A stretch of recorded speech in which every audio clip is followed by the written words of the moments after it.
Good afternoon सभी को। इससे पहले वाली क्लास में स्टार्ट करा दिया था जैन धर्म एंशिएंट हिस्ट्री में। क्या पढ़ रहे हैं? हिस्ट्री में भी एंशिएंट हिस्ट्री, प्राचीन इतिहास इसमें स्टार्ट कर दिया था गौतम बुद्ध की बात।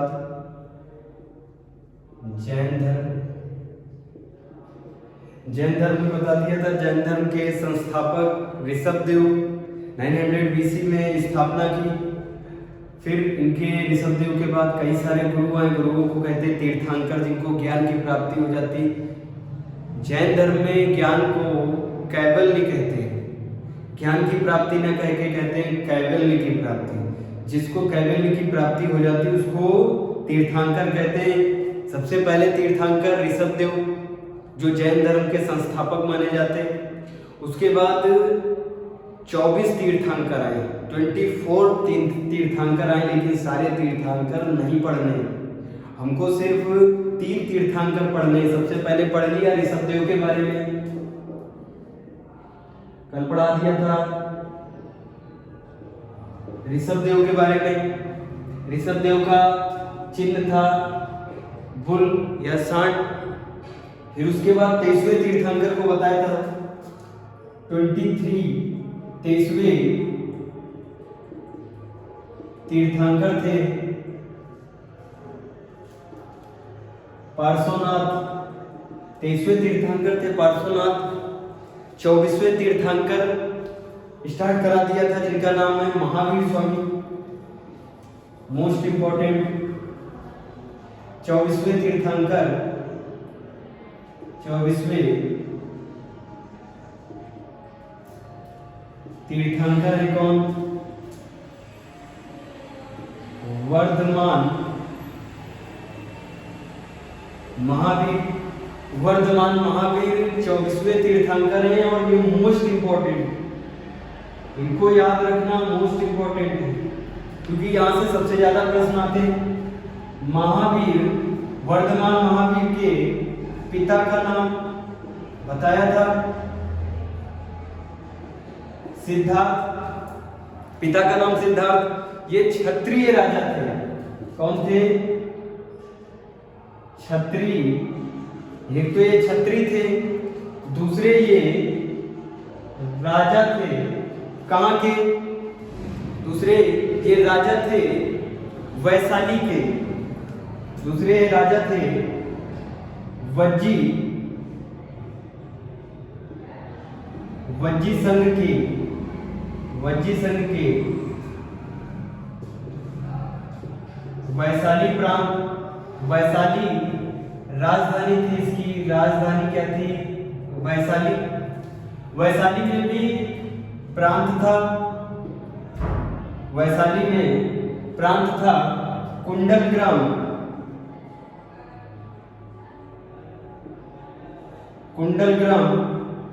कुंडलग्राम के राजा कौन थे? सिद्धार्थ। कुंडलग्राम के, वैशाली के या वज्जी संघ की राजधानी थी वैशाली। वैशाली में ही एक प्रांत था जिसको क्या कहते थे? कुंडलग्राम। जिसको कहते थे कुंडलग्राम। वहां के राजा कौन थे? राजा सिद्धार्थ। राजा सिद्धार्थ किसके पिता थे? महावीर स्वामी के। महावीर स्वामी या वर्धमान महावीर के पिताजी थे। इनकी माता का नाम, इनकी माता है त्रिशला। इनकी माता का नाम है त्रिशला। लिच्छवी वंश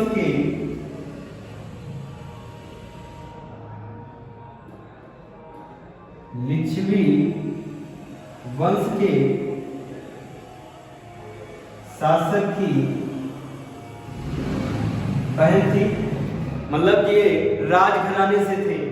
इनके पिताजी जिनका नाम है सिद्धार्थ, ये क्षत्रिय थे, राजा थे। कहां के? वज्जी संघ की राजधानी थी वैशाली। उसी में एक प्रांत था कुंडलग्राम। कुंडलग्राम के राजा थे सिद्धार्थ, और सिद्धार्थ के पुत्र कौन थे? वर्धमान महावीर या महावीर स्वामी। वर्धमान महावीर या महावीर स्वामी इनकी माता भी राजघराने से थी। इनकी माता का नाम त्रिशला, लिच्छवी वंश के शासक की बहन, लिच्छवी वंश के शासक की बहन नाम था त्रिशला। शुरुआती जीवन में, प्रारंभिक जीवन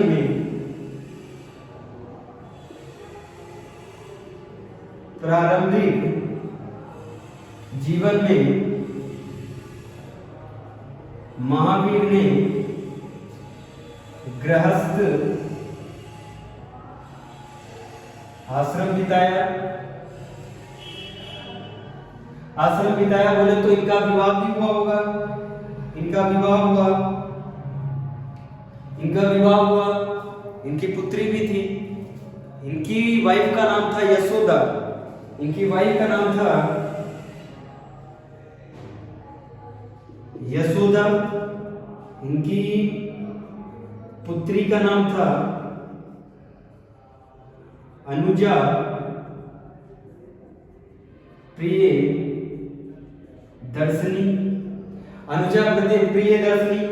अपनी पुत्री की शादी कराई, अपनी पुत्री का विवाह कराया जमाली से। तो जमाली कौन हुआ? इनका दामाद। और ये इनका दामाद ही सबसे पहला शिष्य बनेगा महावीर स्वामी का। कई बार एग्जाम में पूछा गया महावीर स्वामी का पहला शिष्य। महावीर स्वामी के पहले शिष्य थे उन्हीं के दामाद, जिनका नाम क्या था? जमाली। इनकी बेटी का नाम अनुजा प्रियदर्शनी, इनकी वाइफ का नाम, इनकी पत्नी का नाम यशोदा, इनकी माता का नाम त्रिशला, जो लिच्छवी वंश के शासक की बहन है। इनके पिताजी का नाम सिद्धार्थ, जो वज्जी संघ के वैशाली राजधानी के प्रांत कुंडलग्राम के राजा थे, कुंडलग्राम के प्रधान थे। और इसमें भी, कुंडलग्राम में भी, ये जिस गढ़ से हैं उस गढ़ को कहते हैं जातक गढ़ के प्रधान थे या राजा थे इनके पिताजी। तो ये भी क्या हुए एक प्रकार से, अगर ये गृहस्थ आश्रम को त्यागते ना, सन्यासी ना बनते, जैन धर्म ना अपनाते, तो ये भी होते आने वाले राजा कौन? वर्धमान महावीर। लेकिन इन्होंने राजपाट देखा, ऐशो आराम देखी। कब तक? 30 वर्ष तक। 30 वर्ष के बाद ये गृह त्याग करेंगे, अपने घर को त्याग के जाएंगे। महावीर स्वामी का चिन्ह है सिंह या शेर। ऋषभदेव का चिन्ह है सांड। पार्श्वनाथ का चिन्ह है सर्प सांप। महावीर स्वामी का चिन्ह है सिंह। महावीर स्वामी का चिन्ह है सिंह, शेर। कई बार एग्जाम में पूछा गया है। पार्श्वनाथ का क्या चिन्ह है? सांप। पार्श्वनाथ का चिन्ह सांप। वर्धमान महावीर, शुरुआत में इनका नाम है वर्धमान महावीर। शुरुआती जीवन, प्रारंभिक जीवन में इनकी शादी हुई। इन्होंने गृहस्थ आश्रम बिताया। इनकी वाइफ थी, इनकी बेटी थी, इनके दामाद थे। फिर इनका कुछ मन बदला। इनका मन हुआ ज्ञान की प्राप्ति की ओर बढ़े, ज्ञान का अर्जन करें। ज्ञान के अर्जन के लिए इन्होंने गृह त्याग दिया। इन्होंने गृह त्यागा 30 की आयु में। इन्होंने गृह त्यागा 30 की आयु में, गृह त्याग किया 30 की आयु में। गृह त्याग करने के बाद ये जगह जगह भटकते हैं। महावीर स्वामी का सिंबल नोट डाउन कर लेना, इट्स मोस्ट इंपॉर्टेंट। सिंबल क्या है? शेर। 30 की उम्र में ये गृह त्याग कर देते और जगह जगह ज्ञान की प्राप्ति के लिए भटकते। जब ये गृह त्याग करते तो परमिशन लेते अपने बड़े भाई से। जब ये घर से जा रहे होते, जब ये गृह त्याग करते तो अपने बड़े भाई का नाम है नंदीवर्धन। एग्जाम में पूछा गया है, नंदी वर्धन से परमिशन लेते, नंदीवर्धन से आज्ञा लेके गृह त्याग कौन करता है? महावीर स्वामी। नंदीवर्धन से आज्ञा लेकर गृह त्याग करते हैं, गृह त्याग करते हैं। जगह जगह भटकते, एक जगह पे 5 दिन से ज्यादा नहीं रुकते, जगह जगह भटकते हैं। एक दिन 5 दिन से ज्यादा एक जगह पे नहीं रुकते। 12 साल यूं भटकते रहते, 12 साल भटकते रहते। एक दिन इन्हें ज्ञान की प्राप्ति होती। 30 साल में गृह त्याग किया, किससे आज्ञा लेकर? बड़े भाई नंदीवर्धन से आज्ञा लेकर अपने घर को त्यागा ज्ञान की प्राप्ति के लिए। 12 साल तक, 12 ईयर, 12 साल तक भटकते रहे, तब जाके क्या हुई? ज्ञान की प्राप्ति। फिर ज्ञान की प्राप्ति हुई। जैन धर्म में ज्ञान की प्राप्ति को कहते हैं कैवल्य की प्राप्ति। कई बार एग्जाम में पूछा गया है। ज्ञान को ज्ञान ना कहकर क्या कहते हैं? कैवल्य। जैसे बौद्ध धर्म में ज्ञान की प्राप्ति को निर्वाण कहते हैं, वैसे जैन धर्म में ज्ञान की प्राप्ति को कैवल्य कहते हैं। फिर इधर लिख देते, फिर इन्हें ज्ञान की प्राप्ति हुई ना लिख के लिख देते कैवल्य की प्राप्ति हुई, कैवल्य की प्राप्ति हुई। फिर इन्हें कैवल्य की प्राप्ति हुई। किसे हुई कैवल्य की प्राप्ति? महावीर जैन को। इनका शुरुआती नाम था वर्धमान महावीर, इनका प्रारंभिक नाम था वर्धमान महावीर। जब इन्हें कैवल्य की प्राप्ति हो जाएगी, जब इन्हें कैवल्य की प्राप्ति हो जाएगी तो लोग इन्हें कहेंगे महावीर स्वामी, महावीर। अब इनका नाम पड़ गया महावीर, महावीर स्वामी। अब इनका नाम क्या पड़ गया? महावीर स्वामी। जब इन्हें ज्ञान की प्राप्ति नहीं हुई थी तो ये आम इंसान थे, जगह जगह भटकते थे। ज्ञान की प्राप्ति होगी कब? 12 साल के बाद। 30 में गृह त्याग किया, 12 साल तक भटके तो ज्ञान की प्राप्ति हुई 42 साल में कैवल्य की प्राप्ति हुई। कैवल्य की प्राप्ति होती है 42 ईयर्स में, जगह जगह भटकते रहते हैं। कैवल्य की प्राप्ति होती है, उस जगह का नाम है जंबिक ग्राम, जहां पे इन्हें ज्ञान की कैवल्य की प्राप्ति होती है। उस जगह का नाम है जंबिक ग्राम, ऋजुपालिका नदी के किनारे। ऋजुपालिका नदी के किनारे लिख देते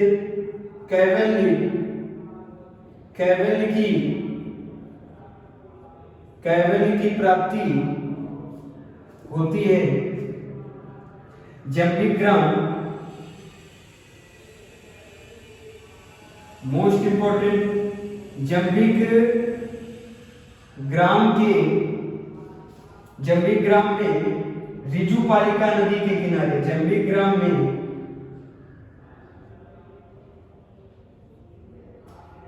ऋजुपालिका नदी के किनारे गौतम बुद्ध जी को ज्ञान की प्राप्ति हुई थी फाल्गु नदी के किनारे, निरंजना नदी के किनारे पीपल के पेड़ के नीचे, और इनको प्राप्ति होगी ज्ञान की साल के पेड़ के नीचे, साल वृक्ष के नीचे। कैवल्य की, या फिर ब्रैकेट में लिख देते हैं ज्ञान की प्राप्ति होती है जंबिक ग्राम में स्टार लगा दिया। जंबिक ग्राम में ऋजुपालिका नदी के किनारे रिजुपालिका नदी के किनारे स्टार लगा दिया। रिजुपालिका नदी के किनारे साल वृक्ष के नीचे, मोस्ट इंपॉर्टेंट, साल वृक्ष के नीचे, साल वृक्ष के नीचे महावीर स्वामी को ज्ञान की प्राप्ति होती। साल के वृक्ष के नीचे इसमें भी स्टार लगा दिया। कैवल्य ज्ञान की प्राप्ति होती जंबिग्राम रिजुपालिका नदी के किनारे साल वृक्ष के नीचे। जंबिग्राम रिजुपालिका नदी के किनारे साल वृक्ष के नीचे।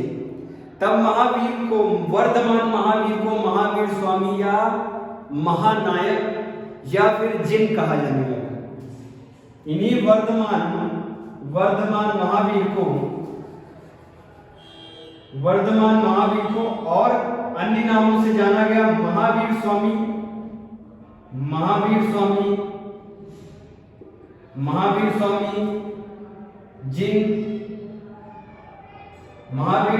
जिन का मतलब होता है विजेता, जिसे कोई ना हरा सके, जिन, या फिर महानायक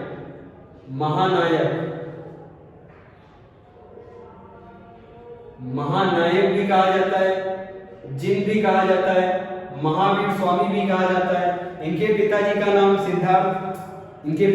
नाम सिद्धार्थ, माता का नाम त्रिशला, वाइफ का नाम यशोदा, पुत्री का नाम अनुजा प्रियदर्शनी, दामाद का नाम जमाली। इनका चिन्ह सिंह।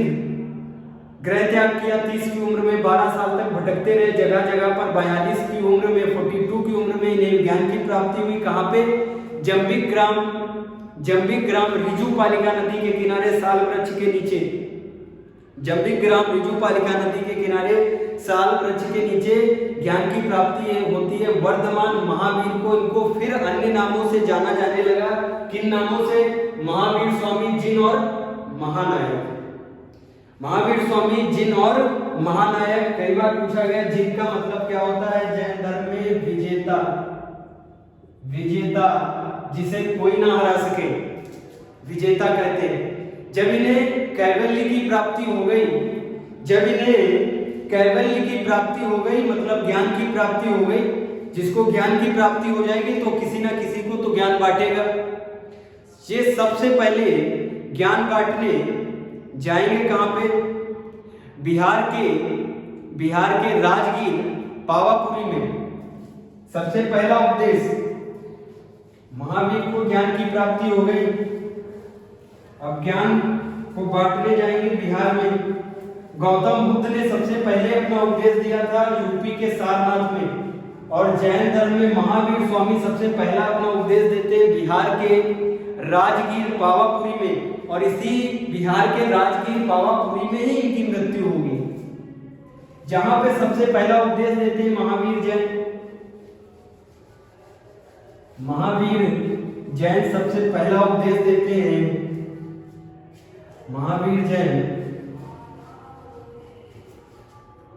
सबसे पहला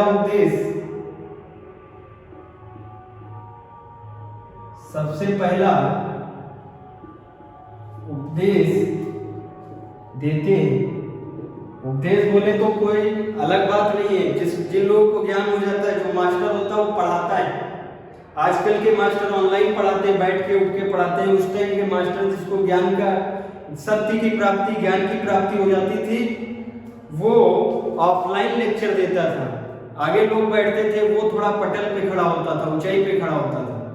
फिर वो अपने ज्ञान को बताता था, सत्य को बताता था, जिस सत्य से भगवान की प्राप्ति हो सकती, ईश्वर की प्राप्ति हो सकती।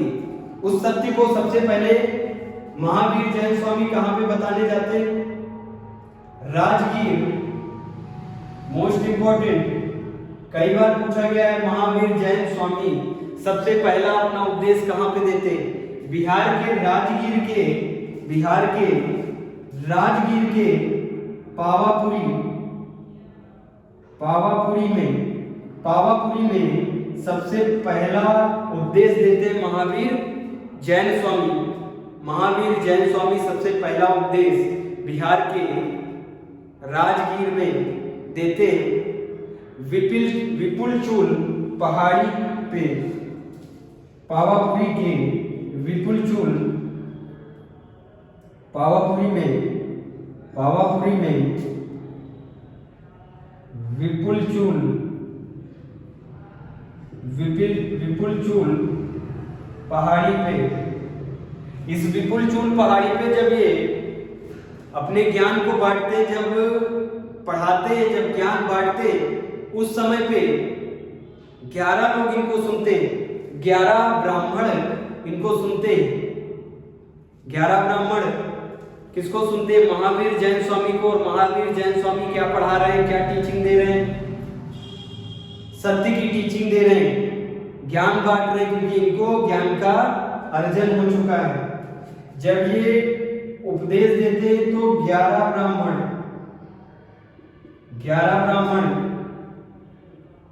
सुनते, 11 ब्राह्मण सुनते। लेकिन इससे पहले, सबसे पहले जिन्होंने इनको सुना वही पहला शिष्य कहलाएगा।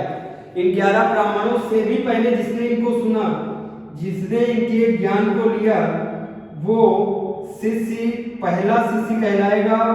और वो इनके घर का ही आदमी था, वो इनके दामाद ही थे, जिनका नाम था जमाली। कई बार एग्जाम में पूछा गया महावीर जैन स्वामी के पहले शिष्य कौन थे? जमाली थे, जो उनके दामाद थे, जो इनकी बेटी से विवाह किया था। उनका नाम था जमाली और इनकी बेटी का नाम था अनुजा प्रियदर्शनी के हस्बैंड जमाली और इनके पहले शिष्य, इन्हीं के दामाद। अब इनके बाद जब उपदेश देंगे तब सुनेंगे 11 ब्राह्मण इनके उपदेश सुनते हैं।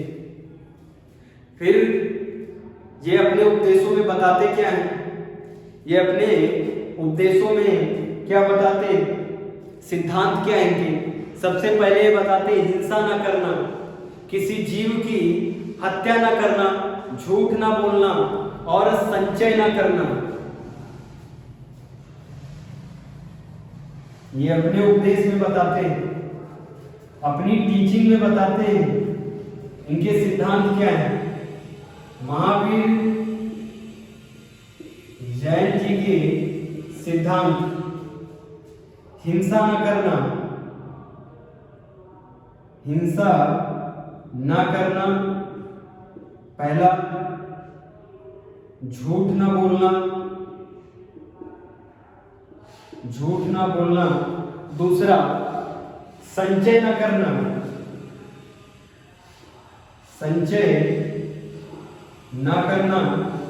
तीसरा संचय न करना बोले तो धन का अधिक से अधिक कलेक्शन न करना, किसी भी चीज का, किसी भी वस्तु उत्पादन का एक ही व्यक्ति के पास ज्यादा से ज्यादा कलेक्शन ना हो, ज्यादा से ज्यादा संचय ना करे, अपने पास ना रखे। ये कहते हैं कौन? महावीर जैन स्वामी। संचय ना करना, ये 3 सिद्धांत है महावीर जैन स्वामी के। शुरुआती प्रारंभिक अवस्था में जैन धर्म में सिर्फ पुरुष ही आते थे, लेकिन सबसे पहले जो जैन धर्म में महिला आएगी उसका नाम है चंदना। जैन धर्म में सबसे पहले जो महिला आएगी उसका नाम क्या है? जैन धर्म ग्रहण करने वाली पहली महिला है। पहली महिला चंदना। पहली महिला का नाम है चंदना।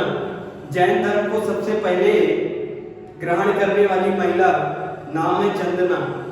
बौद्ध धर्म में महावीर स्वामी को ना ही वर्धमान नाम मिलेगा, ना जिन नाम मिलेगा, ना महानायक नाम मिलेगा। बौद्ध धर्म के ग्रंथों में बौद्ध धर्म के कई सारे ग्रंथ पढ़ाए हैं। विनय पिटक, सुत पिटक, अभिधम्म पिटक, दिव्यावदान, महावामसा, दीपवामसा, कई सारे ग्रंथ पढ़ाए हैं। उनमें आपको महावीर जैन स्वामी नहीं मिलेगा। उसमें महावीर जैन स्वामी का वर्णन है, लेकिन नाम महावीर जैन स्वामी नहीं मिलेगा। बौद्ध ग्रंथों में महावीर जैन स्वामी को निगुंठनाथ पुत्र कहते हैं। बौद्ध ग्रंथों में स्टार लगा हुआ, स्टेट पीसीएस में पूछा गया, यूपी पीसीएस 2009 के पेपर में पूछा गया कि बौद्ध धर्म के ग्रंथों में महावीर जैन स्वामी को क्या कहते हैं? निगुंठनाथ पुत्र।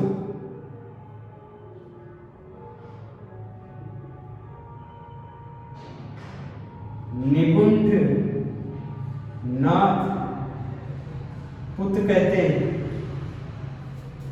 निगुंठनाथ पुत्र, बौद्ध ग्रंथों में महावीर जैन स्वामी को निगुंठनाथ पुत्र कहते हैं। जैन स्वामी को निगुंठनाथ पुत्र कहते हैं बौद्ध ग्रंथों में।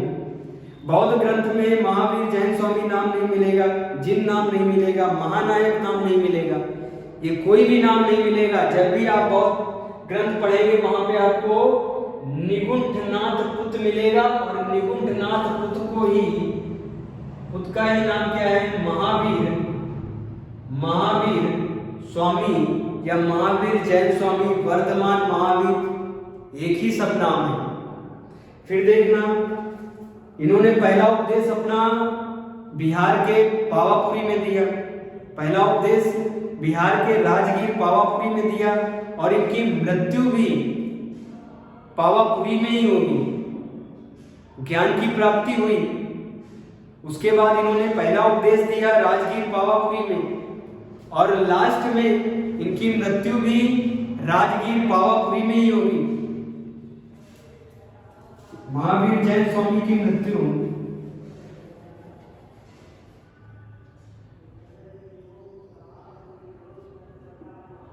महावीर जैन जी की मृत्यु भी कहाँ होती है? पावापुरी में होती है। 468 बीसी में, 468 बीसी में मृत्यु होगी महावीर जैन स्वामी की राजगीर के पावापुरी में।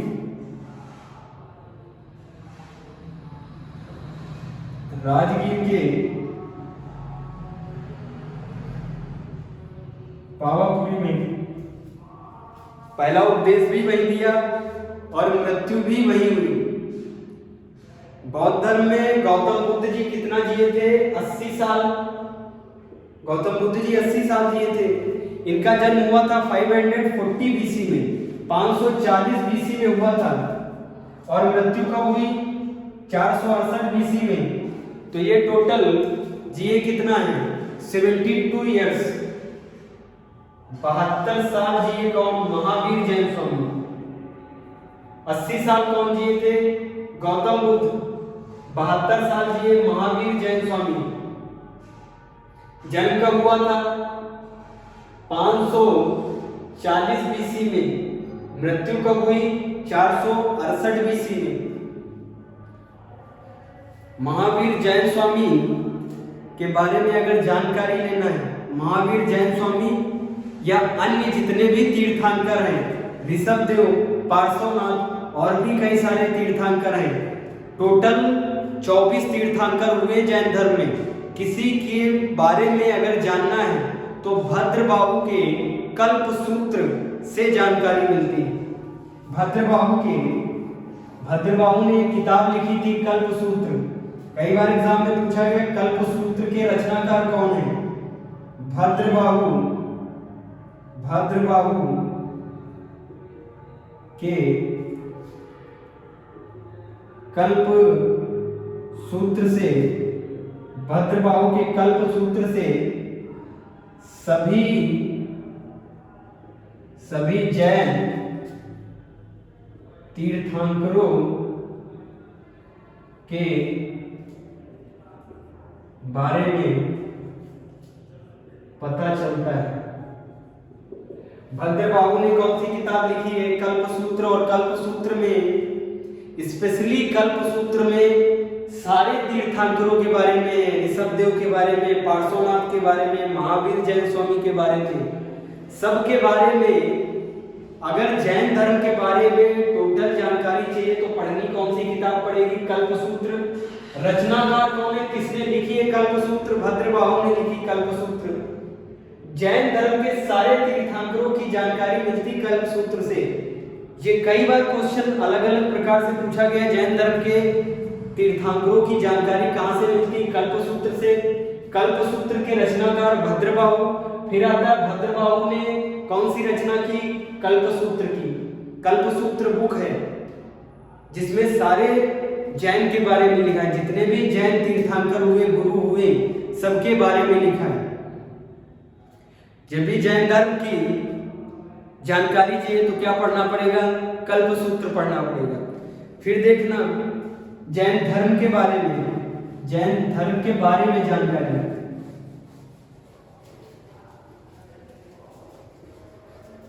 जैन धर्म के बारे में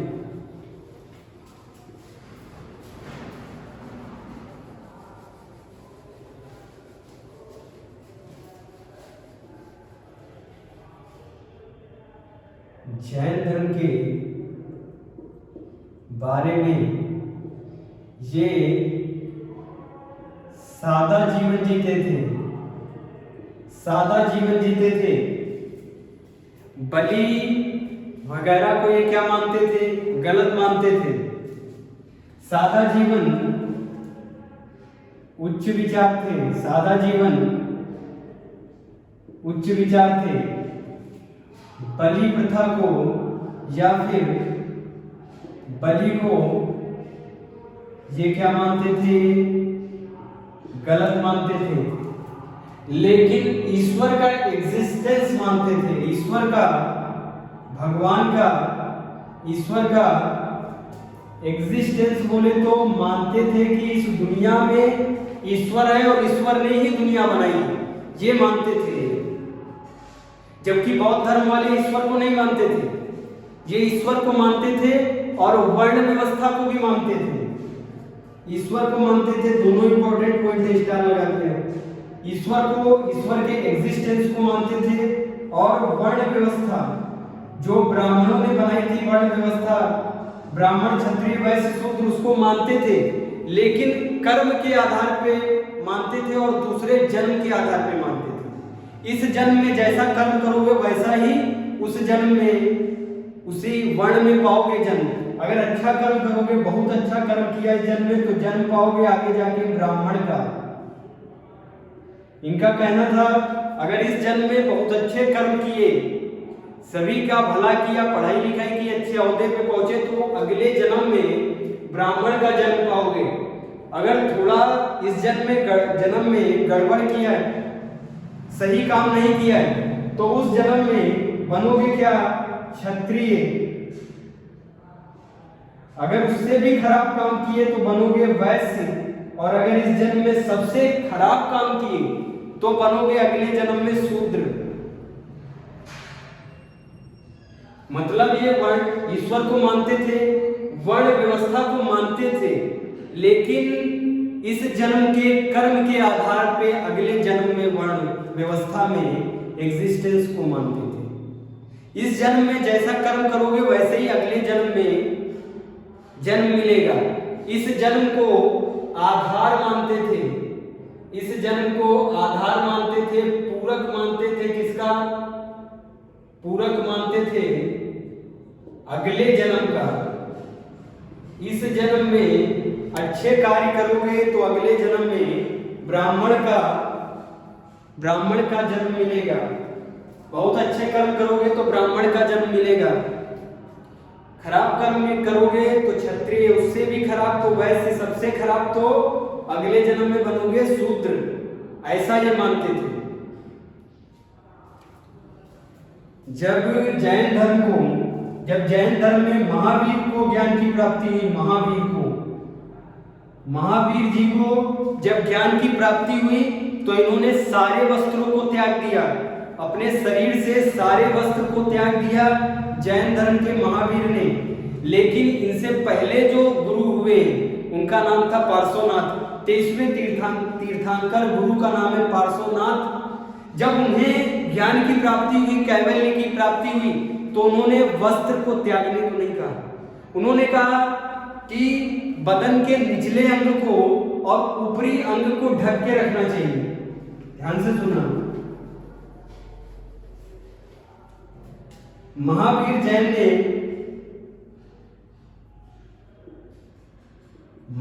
स्वामी ने अपने शिष्यों से क्या कहा कि नग्न रहना है, शरीर पे एक कपड़ा नहीं होना चाहिए। महावीर जैन ने कहा शिष्य कैसे हूं? नग्न हूं। महावीर जैन ने कहा।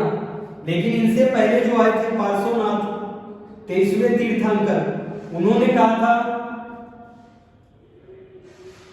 निचला अंग और ऊपरी अंग ढक के रखना चाहिए। ध्यान से सुनना, इसी में अभी विवाद उत्पन्न हो जाएगा। जो पार्श्वनाथ को ज्यादा मानते थे वो ऊपरी अपना अंग ढक के रखते थे और निचला अंग भी ढक के रखते थे। और जो ज्यादा अनुयायी थे किसके? महावीर जैन को जो ज्यादा मानते थे वो नग्न रहते थे। जो महावीर जैन को ज्यादा मानते थे वो नग्न रहते थे, और जो पार्श्वनाथ को ज्यादा मानते थे वो ऊपर का अंग और निचला अंग ढक के रखते थे सफेद कपड़े से। फिर देख लेना, अभी स्थूलभद्र और भद्रबाहु के बारे में आएगा, तब फिर आएगा आगे श्वेतांबर और दिगंबर के बारे में। श्वेतांबर वो होते हैं जो सफेद कपड़ा अपने शरीर पे ढक के रखते हैं, वो श्वेतांबर, और जो नग्न रहते हैं उन्हें कहते हैं दिगंबर। फिलहाल देखना, महावीर जैन जी ने क्या बताया कि हमारे शिष्यों को कैसा रहना चाहिए? नग्न रहना चाहिए। और जो जैन धर्म में ये लोग अपने आप को सेल्फ पनिश करते हैं, अपने आप को कठोर अवस्था में रखते हैं और सेल्फ पनिश करते रहते हैं।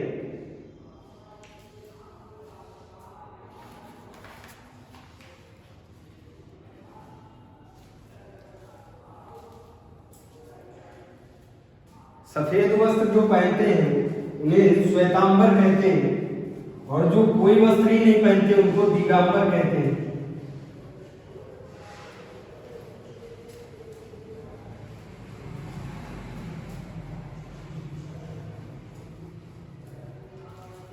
जो सफेद वस्त्र पहनते हैं उनको श्वेतांबर कहते हैं, जो कोई वस्त्र नहीं पहनते उनको दिगंबर कहते हैं। देवताओं के अस्तित्व को माना, देवताओं को अस्तित्व को माना किसने? जैन धर्म ने, जबकि बौद्ध धर्म ने नहीं माना। इन्होंने ब्राह्मणों को दर्जा दिया, इसीलिए ये जहां भी है वहां है।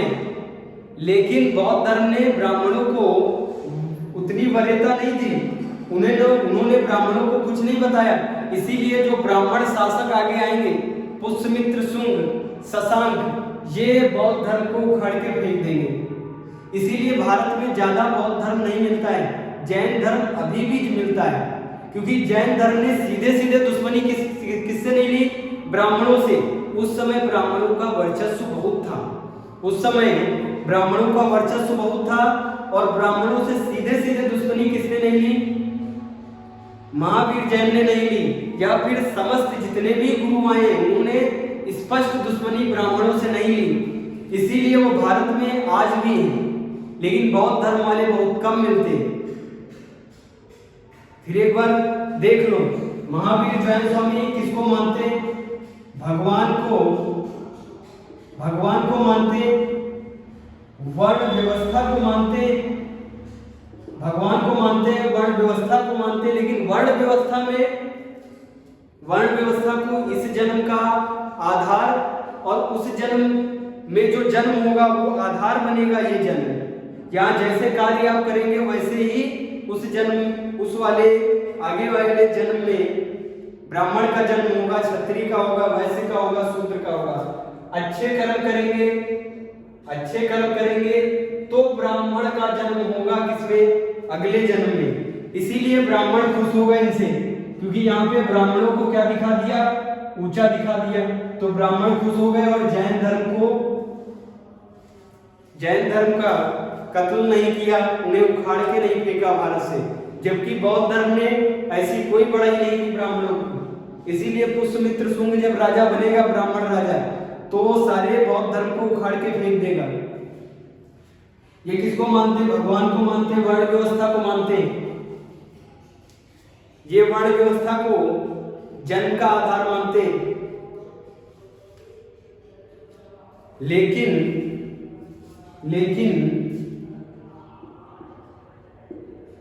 बलि प्रथा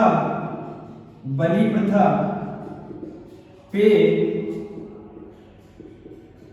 प्रतिबंध लगाते हैं। बलि प्रथा पे प्रतिबंध लगाते हैं। जो सबसे बड़ी इनकम थी ब्राह्मणों की, उस पे प्रतिबंध लगाते। वर्ण व्यवस्था को मानते, सारे काम ठीक है, सब कुछ अच्छा है, लेकिन किस पे प्रतिबंध लगाते हैं? बलि प्रथा पे। फिर देखना, बौद्ध धर्म में त्रिरत्न थे, बौद्ध धर्म में बताया था त्रिरत्न। वैसे ही जैन धर्म में भी त्रिरत्न है। जैन धर्म के त्रिरत्न लिखना: सम्यक ज्ञान, सम्यक दर्शन, सम्यक आचरण। जैन धर्म के त्रिरत्न।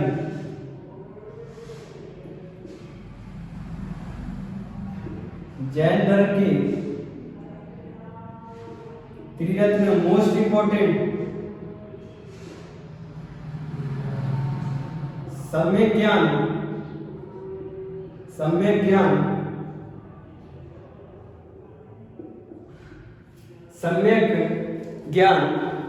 सम्यक दर्शन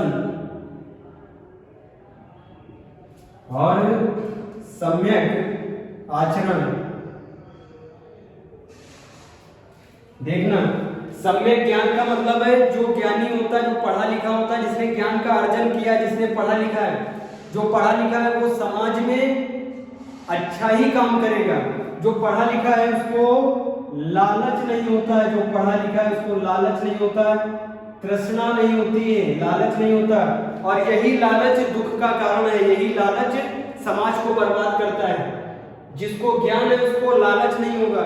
इसीलिए क्या कहा है? सम्यक ज्ञान होना चाहिए, ज्ञान की प्राप्ति करनी चाहिए, फिर लालच नहीं होगा।